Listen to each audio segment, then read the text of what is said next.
Good day mga ka-farm, mga ka-agri, mga kalakatan, ka-province. Lahat-lahat na lang. Yung araw po ay naggagay tayo ng goat manure sa ating mga kalakatan para po maagapan na as early habang wala pa masyadong maraming malalakas na ulan na dumating, andyan na sa puno ng ating saging na bagong tanim, last na tanim. Hindi naman ito bago kasi tinanim po ito nung March pa. Pero yan po, kung makikita ninyo yan po, hindi pa masyadong malaki kasi hindi pa po talaga dumarating yung pinaka na ulan na kailangan ng ating mga tanim. Nakadilig na po, basa na po yung puno ng ating mga lakatan pero kulang pa po kasi nag-try tayong maghukay sa ilalim. Hindi pa po fully saturated yung tubig sa ilalim. Dry pa yung sa pinaka ilalim, siguro mga 10 inches. Hanggang dyan lang yung may pinaka na moisture nung pagkatapos ng ilang araw na nag-uulan. Hindi po kasi masyadong bagsak yung ulan. Nakakadiglig lang. Yun po. So pakita natin sa inyo yung ginawa natin ngayong araw. Paglalagay ng goat manure sa ating lakaran. So kung makikita po ninyo yan po. Ito transplanted ito. Wala pang dahon. Mga 5 days pa lang nilagay dyan. Yung iba dito medyo okay na. Gaya po nito mga ka-agri.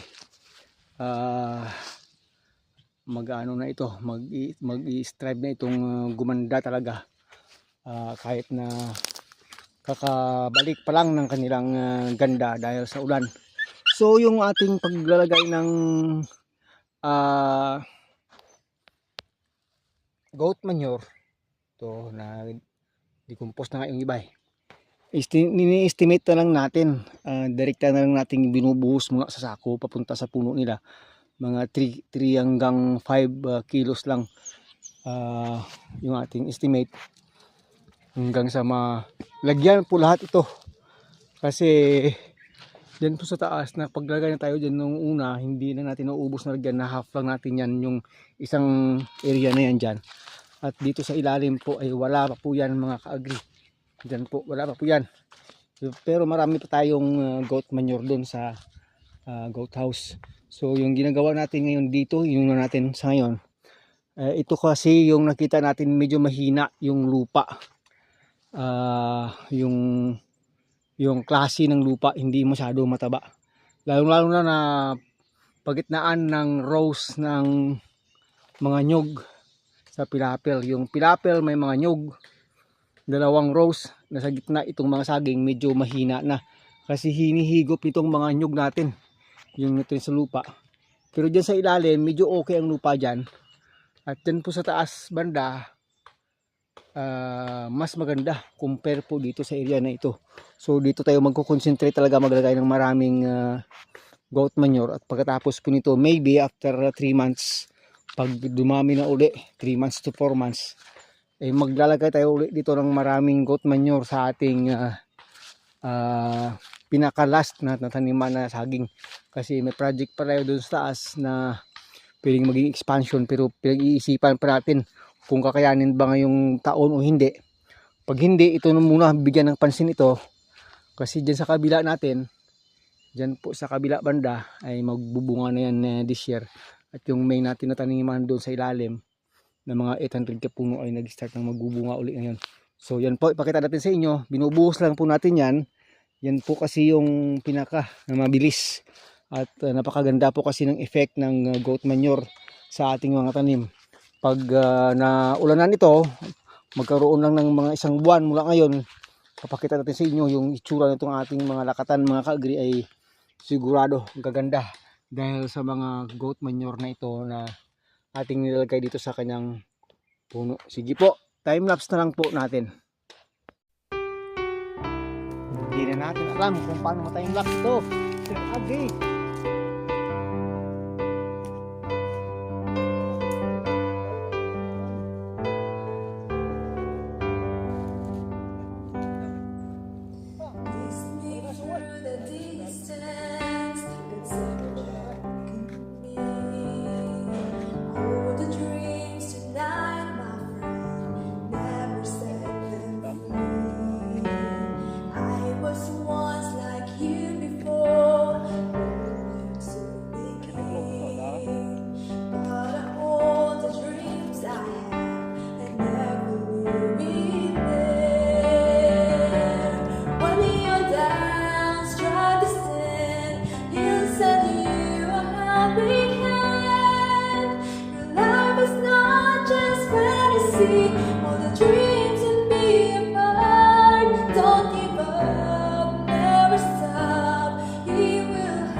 reach the star. Though maybe you don't understand all the dreams and trust is hard.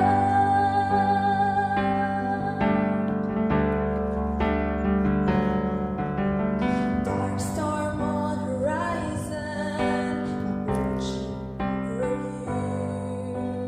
But never be afraid, my friend. Somebody loves you so. I'll be there, just call my name. I will never fail. Hold on tight, just say a prayer. I'll never leave you there. When you're down, strive to stand. He'll send you a helping hand. Your life is not just fantasy. All the dreams and be apart. Don't give up, never stop. He will help you reach the star. Though maybe you don't understand all the dreams and trust is hard. All the dreams and never letting go away. The very thing to you I can say. Dust yourself from falling, just go on, and you will see. You and me together, all the dreams forever. When you're down, strive to stand. He'll send you a helping hand. Your life is not just fantasy. All the dreams and be apart. Don't give up, never stop. He will help you reach the star. Though maybe you don't understand all the dreams and trust is hard. When you're down, strive to stand. He'll send you a helping hand. Your life is not just fantasy. All the dreams and be apart. Don't give up, never stop. He will help you reach his star.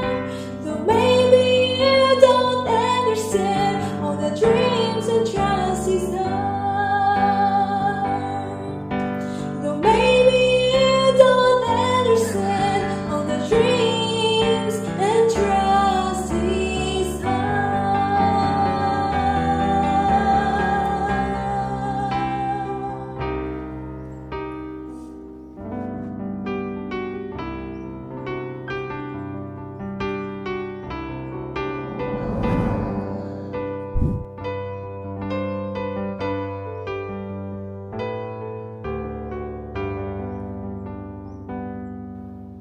Listening through the distance, it's angelic in me. All the dreams tonight, my friend, never set them free. I was once like you before, where to begin?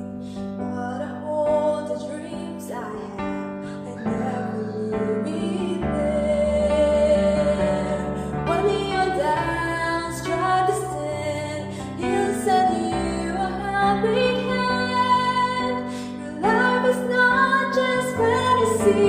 All the dreams and be apart. Don't give up, never stop. He will help you reach the star. Though maybe you don't understand all the dreams and trust is hard.